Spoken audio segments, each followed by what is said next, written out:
మరి చెన్నారెడ్డి రకరకాల ముఖ్యమంత్రులు మారిపోయారు. ఈ కాంగ్రెస్ పార్టీలో సీటు కవర్ ముఖ్యమంత్రులు కదా గతంలో మనం అనుకున్నాం. మారిపోయినప్పుడు టీవీ నరసింహరావు గారు కోట్ల విజయభాస్కర్ రెడ్డి అయితే పర్వాలేదని చెప్పేసి అతను రాష్ట్రాన్ని ముఖ్యమంత్రిగా చేసినప్పుడు మరి ముఖ్యమంత్రి అయిన 6 మాసాలు ఆయన ఏదో ఒక శాసనసభ నియోజకవర్గానికి ఎమ్మెల్యే కావాలి. అప్పుడు పాణ్యం నియోజకవర్గాన్ని ఎన్నుకున్నారు కడప జిల్లాలో. ఈ పాణ్యం నియోజకవర్గంలో ఇతను నామినేషన్ వేస్తే అప్పుడు కూడా ఇలాగే తెలుగుదేశం పార్టీ నుంచి నామినేషన్ వేయడానికి చాలామంది జడ్జిపోతే అప్పుడు నేనున్నాను అని చెప్పేసి శ్రీమతి రేణుకా చౌదరి గారు వచ్చి నామినేషన్ దాఖలు చేశారు.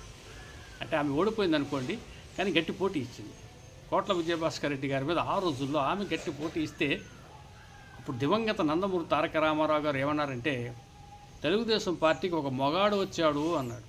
రేణుకా చౌదరిని ఉద్దేశించి ఆయన ఆ మాటలు అన్నాడు. సో మళ్ళీ అదే చరిత్ర రిపీట్ అయిందా అంటే అయిందని నేను అంటాను. మాధవిరెడ్డి గారు మళ్ళీ ఆ చరిత్ర రిపీట్ చేసి తెలుగుదేశం పార్టీ యొక్క ఘనత కీర్తిని కడపలో చాటి చెప్పారు. ఇది ఇక్కడితో ఆగదు.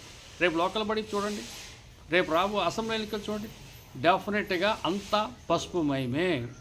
ఎవరైతే రాయలసీమ నాది కడప నాది అని కాలర్ ఎగరేశారో వాళ్ళ తల దించుకునేలా రేపు ఓటింగ్ ఉంటుంది. Thank you.